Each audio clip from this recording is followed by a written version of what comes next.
हमारे साथ में अभी मौजूद हैं राजेंद्र कुमार कटारा जी। आपको बता दूं, राजेंद्र कुमार कटारा जी बीजापुर जिले के जो है कलेक्टर हैं। और बड़ी बात बीजापुर की बता दूं तो दो दो प्रदेशों की सीमाओं से गुजरता है हमारा बीजापुर। प्रदेश का अंतिम छोर माना जाता है बीजापुर को। कोरोना महामारी चल रही है और जिस तरह सुरक्षा के एहतियातन काम किए जा रहे हैं बीजापुर में, बिल्कुल इनसे जो है नजरों को फेरा नहीं जा सकता है। हम चर्चा करते हैं किस प्रकार से जो है तैयारियां की गई हैं और लोगों को बचाव के निर्देश दिए जा रहे हैं। सर, पहले तो सारदा न्यूज में आपका बहुत बहुत स्वागत। थैंक यू, धन्यवाद। सर, जिस तरह से कोरोना महामारी चल रही है, किस तरह से यहाँ बचाव के लिए, क्योंकि कहें तो दो प्रदेशों की सीमाएं लगती हैं यहाँ से। अंतर्राज्यीय सीमाएं हमारा तिमेड़ है और तालागुड़ा है, दो चेक पोस्ट हैं, क्योंकि दो मुख्य मार्ग हैं। महाराष्ट्र से तिमेड़ जुड़ता है और तालागुड़ा से तेलंगाना। दोनों ही जगह 24 आवर्स हमारी टीम उपलब्ध है, जो चेक करते हैं जिनका सिम्टोमेटिक है या जो बाहर से आ रहे हैं उन लोग का एंटीजन टेस्ट करते हैं। और जिनका सिम्टम है उनका ट्रू नॉट भी सैंपल लेते हैं, उसके बाद उनका रिकॉर्ड भी रखते हैं हम। उसके अलावा जिले में पूरे जिले में हमने 144 लगा रखा है धारा, और मेले और बड़े आयोजन है उनको प्रतिबंधित किया हुआ है। और स्कूलें हमने जो नगरीय क्षेत्र हैं तीनों उनमें बंद किया है 1 से 8 तक। और बाकी क्योंकि ग्रामीण क्षेत्र में अभी इतना कोरोना नहीं फैला है, तो क्योंकि बच्चों का पढ़ाई पहले भी प्रभावित हो चुका है और यहाँ कुछ दूसरे तरह के भी इश्यू हैं, इसलिए अभी उनको हमने बंद नहीं किया है।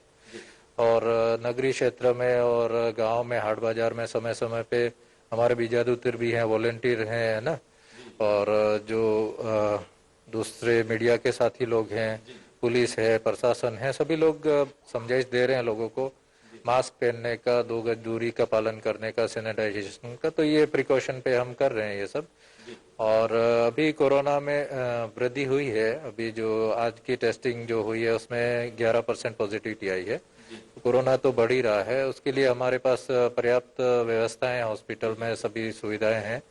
और अभी अधिकतर लोग होम आइसोलेशन में रह रहे हैं, क्योंकि माइल्ड सिम्टम है।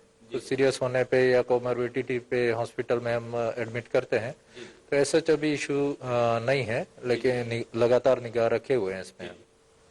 तो एक बात करें तो जिस तरह से आप जो बीजापुर का क्षेत्र है, वो बीजापुर के क्षेत्र में अन्य प्रदेशों की जो है सीमाएं जो लगती हैं, तो कहीं ना कहीं धान खरीदी का समय जो है अभी चल रहा है और प्रदेश के मुखिया ने मौसम को देखते हुए जो यहाँ पर और 7 दिन का समय बनाया। तो क्या कुछ अन्य प्रदेशों से ऐसी शिकायतें यहाँ आती हैं अपने प्रदेश में कि बाहर के धान, क्योंकि मुझे लगता है छत्तीसगढ़ प्रदेश का जो प्राइस है अभी धान का वो बहुत ही हाई का है। अंतर्राज्यीय वही मैं बताया, 2 जगह हमारा मुख्य मार्ग जुड़ते हैं। महाराष्ट्र का तिमेड़ पुलिया है, उससे वहां पे हमने चेक पोस्ट लगाई है। 24 आवर्स धान के लिए भी चेक पोस्ट है। तालागुड़ा में भी हमने तेलंगाना सीमा पे चेक पोस्ट लगाई हुई है। उसके अलावा पामेड़ में भी हमने लगाई हुई है एक चेक पोस्ट। और पामेड़ का जो धान है वो क्योंकि तालागुड़ा होके परिवहन होके आता है, तो हम पहले उसको वहां से एक रसीद जारी करते हैं पामेड़ से कि इतना धान है इस किसान का है, उसको सत्यापित करके आरआई पटवारी, और उसको फिर हम परिवहन इधर बासागुड़ा परिवहन करके लाने की अनुमति देते हैं। तो इस तरह से हम जो दूसरे प्रदेश का है, तेलंगाना या महाराष्ट्र का है, उस धान को अभी तक नहीं आने दिया। अभी कोई धान प्राप्त नहीं हुआ है, इस तरह का पकड़ में नहीं आया, और लगातार निगाह रखे हुए हैं उस पर। एक बात और करें तो इस बात से बिल्कुल अनदेखा नहीं किया जा सकता है। आपका जो क्षेत्र है, इस क्षेत्र की भौगोलिक स्थिति भी अगर बनावट की बात करें तो ये बनावट भी एक तरफ नदी है, अन्य प्रदेश की सीमाएं भी लगती हैं। तो नक्सलवाद जो है विकास के लिए बहुत रोड़ा बनता हुआ नजर आता है। किस प्रकार से इस नक्सलवाद के ही साथ में ग्रामीणों का आप लोगों को जो रुझान मिल रहा है, विकास किस तरह से यहाँ पे किया जाएगा? जी, बीजापुर भौगोलिक दृष्टि से नक्सल के हिसाब से बहुत ज्यादा चुनौतीपूर्ण है।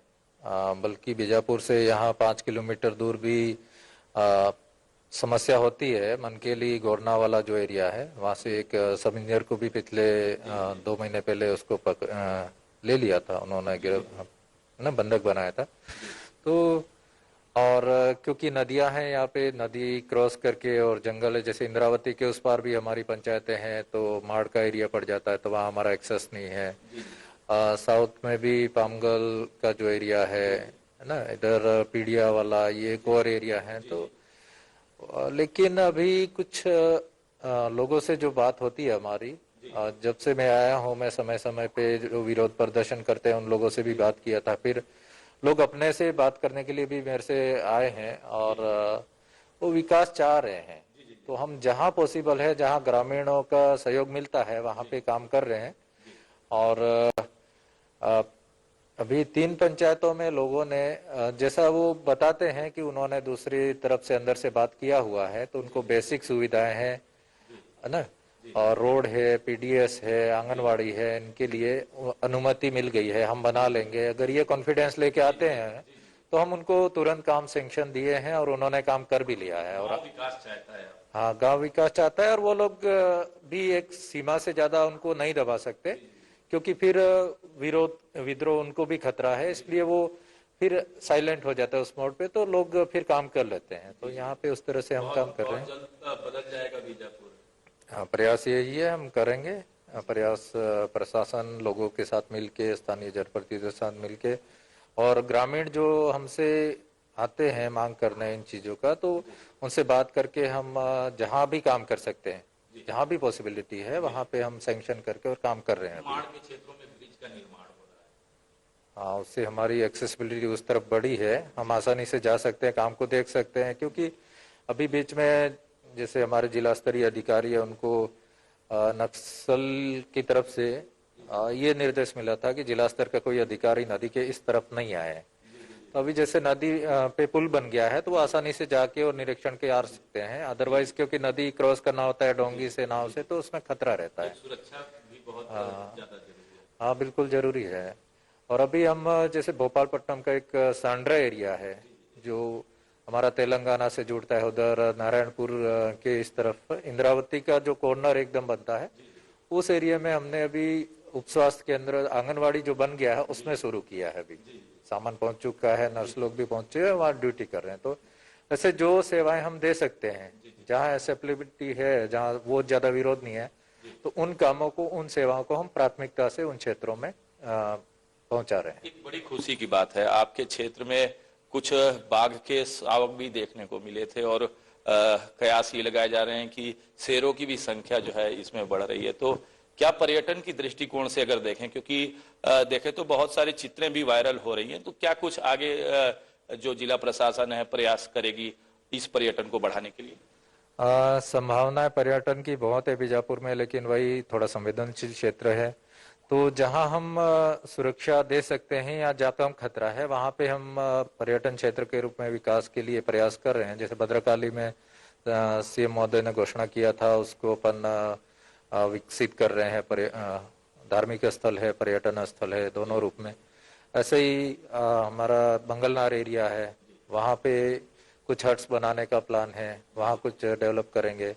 और मिट्टी मरका है, वहाँ भी रोड थोड़ा ठीक करना है और वहाँ भी कुछ अगर हो पाए तो प्रयास करेंगे। हालांकि विरोध उस तरफ से भी होता रहता है, लेकिन फिर भी प्रयास करेंगे उसके लिए।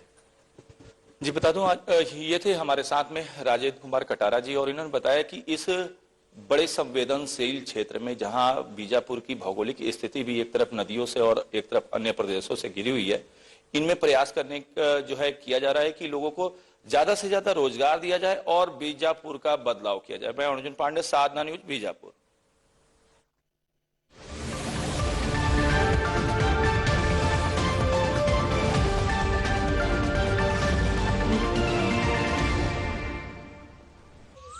Thank you.